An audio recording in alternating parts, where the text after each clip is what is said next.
Let me say facts. I told you give me a minute and I'll be right back. And what made you think you could do it better? Do it better.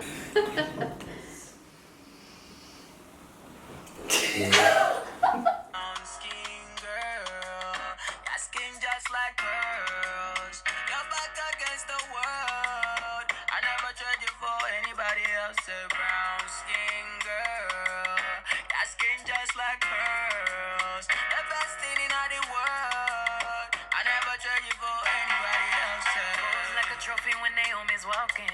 She need an Oscar for that pretty dark skin. Pretty like Lupita when the camera's closing. Drip broke the levee when my Kelly's rolling. I think tonight she might break her brain. Hi guys, welcome to my channel. You are watching From Me to You.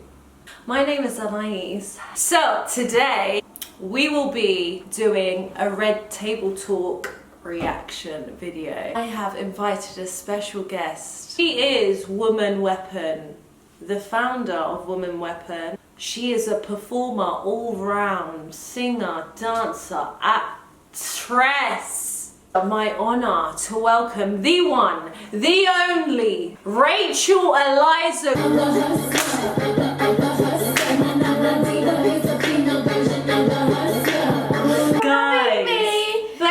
For being with us here today. I'm excited. Woo! RTT, let's go. Are you a Red Table Talk fan? Yes, that's why we're friends. To do this? Yes.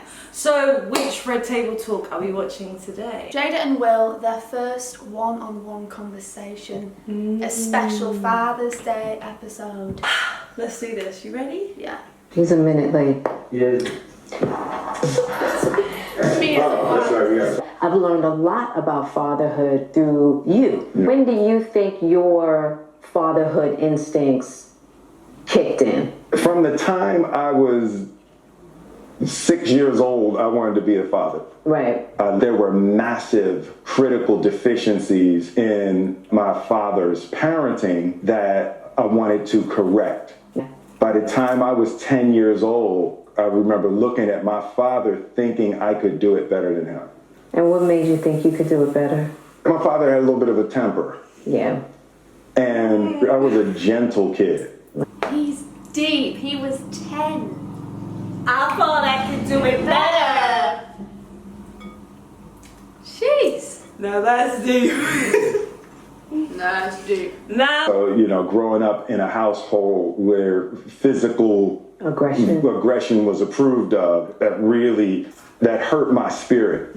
What would you say was your father's superpower as a dad? The strongest thing is he was a teacher. Every single moment was a teaching moment. Right. He believed that school wasn't the only place you got an education, and school was actually in his way. And Got it.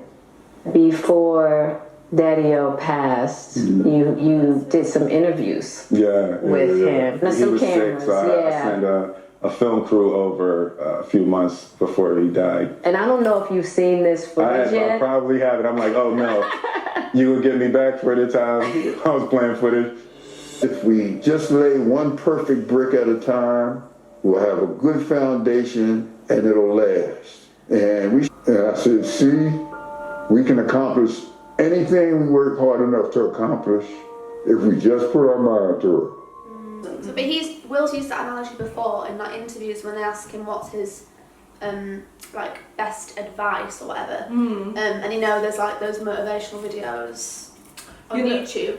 He said like literally like years and years ago, he was like, my father told me, if you lay a brick as perfectly as a brick can be laid and just focus on that one brick every day, then eventually you'll have a wall.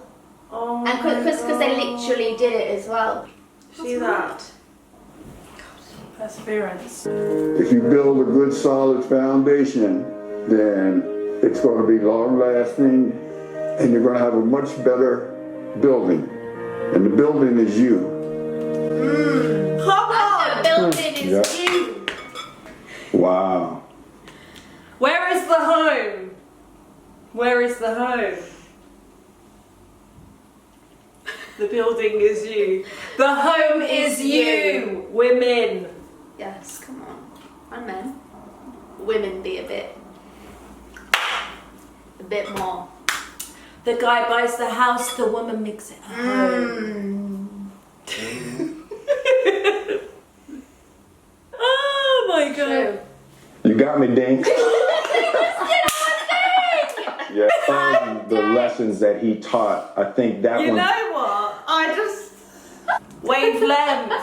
Wait. I'm dead. Nah, they went. Nah. That whole wall was down, and he said, "Y'all gonna rebuild it." It was impossible. Got it. Right. It was utterly impossible. The big thing is I lost my fear of things that are impossible.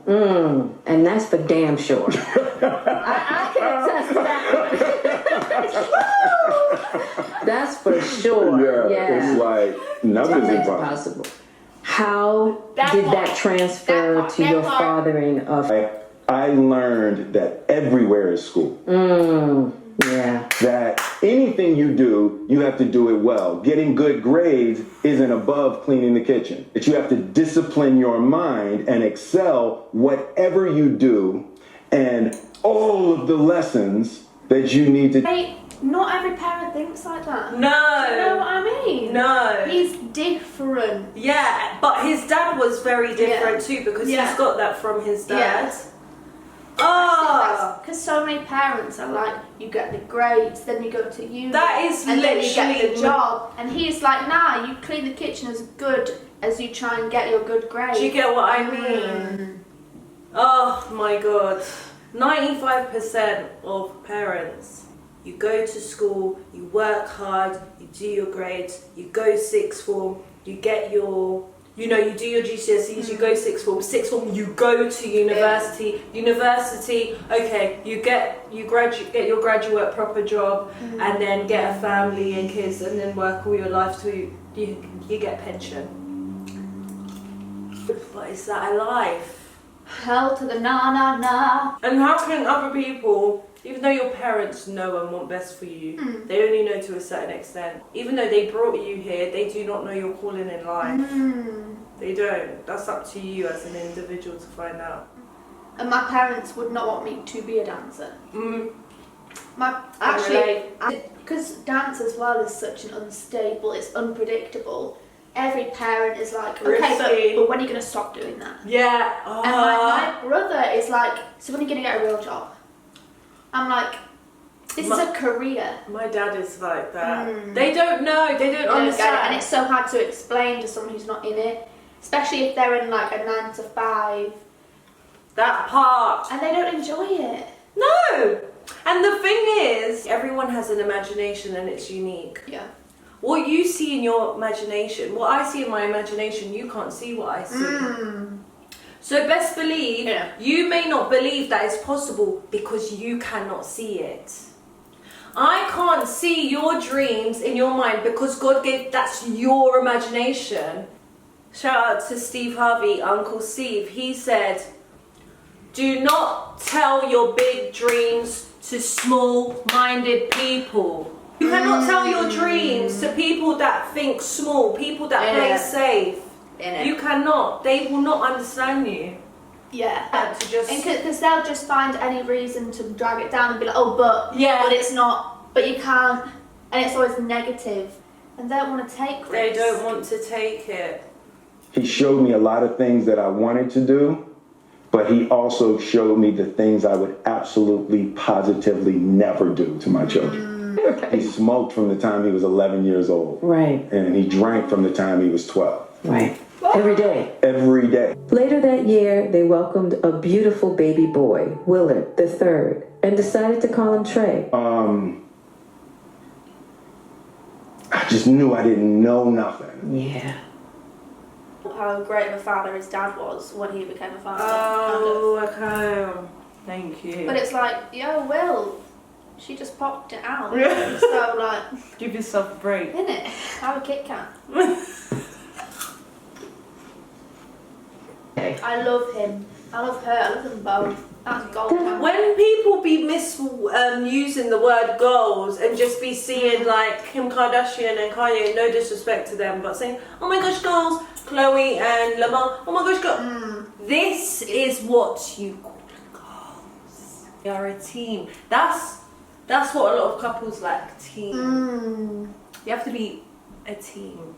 Not just, oh my god, you know, this is my boyfriend, this is my girlfriend, we together. We are a team. We do things together. We think, we decide together. The real goals. The real goals. Because of my experience of seeing Daddy-O punch my mother, I knew that my kids would never see me do anything violent towards their mothers. Right. We were shooting Karate Kid in Beijing, and it was during Trey's football season. And Jaden and I commuted from Beijing every single Friday. Yeah. We would fly and land Friday afternoon in LA, go to Trey's football game. We would stay home for Saturday and then fly back and be at work on Monday morning. And in Beijing. Yeah, I remember. For 10 weeks. Yes. You can't build anything if you're not willing and even sometimes seeking suffering. And I think that is one of the differences between mother and a father. Yes, right. A mother wants to protect you from suffering. Yes, absolutely. Okay? And a father teaching you how to find your strength. Your strength in suffering. Part of my parenting belief system is I want them at the edge of the maximum amount of suffering that they can manage. Right. That's where the lessons are. That's where you find your strength. That's where you learn things about yourself. That's that daddy trader. Do you remember the moment with Jaden with the splits? And the Master Wu. Yeah, Master Wu. So Jaden was trying to learn how to do the splits for Karate Kid. And so he's in the splits and he can't quite get down into the splits. Master Wu walks up behind him and steps on his back and pushes him down.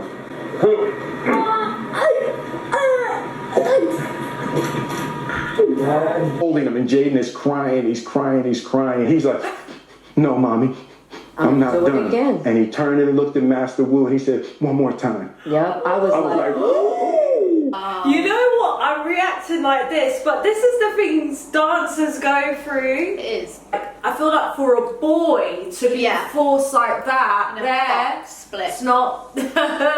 Yeah. Willow had different plans. She had committed to these 30 days with my hair, and we were in Dublin, Ireland, and she did her 4th or 5th show and came off stage and was like, I'm ready to go, Daddy. And she was ready to go home. You know, I was like, well, no, you can't go home, baby. You committed to 30 days. Asking, she was like, Daddy, it doesn't matter how I feel. And I was like, yes, baby, it does matter how you feel, but you have to finish what you started. It was so devastating to me when she shaved her head bald, because her record is Whip My Hair. I'm like, that's a protest against me. She doesn't want it. But what she wasn't going to do was do something she didn't want to do. Yeah. Done. And then rebuilt her career the way she wanted. Exactly. Watching that process. Yep, absolutely. That was like, wow. Yeah. I saw how much I was making and forcing and pushing the things that I wanted. And in that moment, I just saw it was starting to hurt her. My desire for her was overriding her desire for her. Yeah. How bad a person will hate you if you keep forcing your wishes onto their life. So true. And I stopped in the middle of it before I broke her. I started to see there was a higher value in talking to her about how she feels about the situation versus how to fix the situation. Right.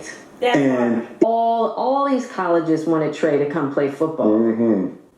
And he's like, I'm not doing it. And we were like, ooh. You know. I made that sound a dog makes when you step on his foot. Right.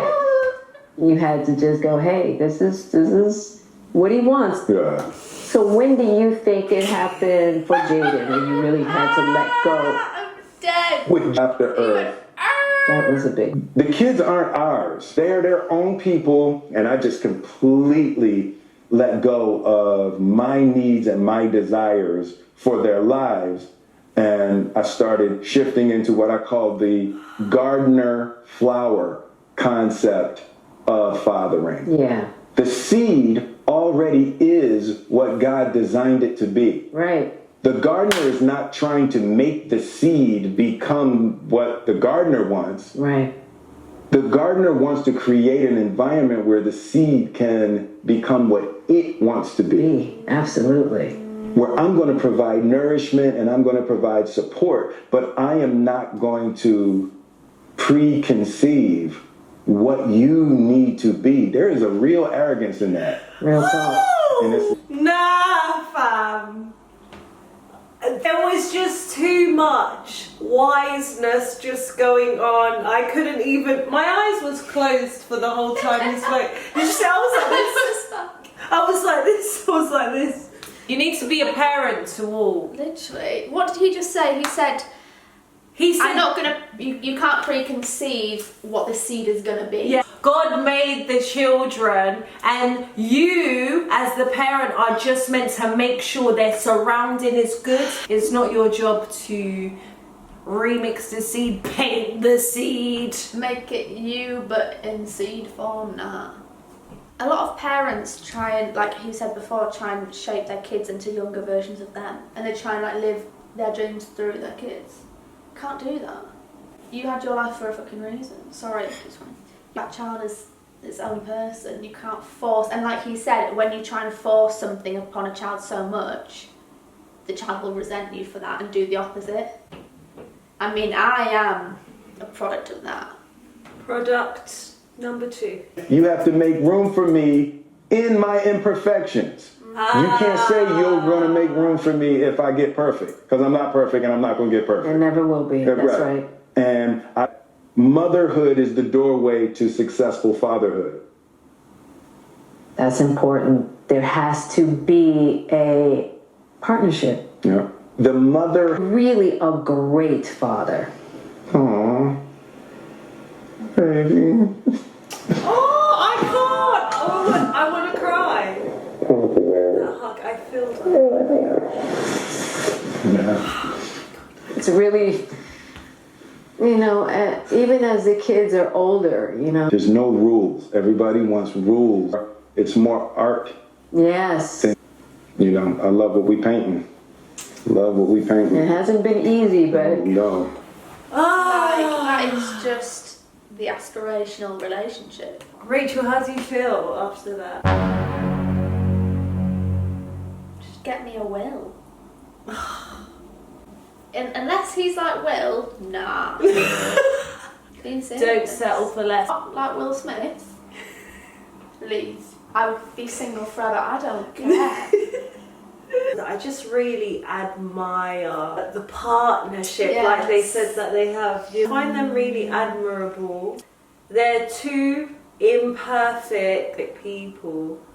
They're imperfect, but it's so beautiful how imperfect they are. Listen, I learned so much. Yeah, that's what I like. It's very healing watching it, even if you haven't gone experienced through something. that exact. Yeah. You just feel like a sense of healing after it, like feeds my soul. Like, that was very wholesome. Thank you, Rachel Eliza Green, for being on my channel.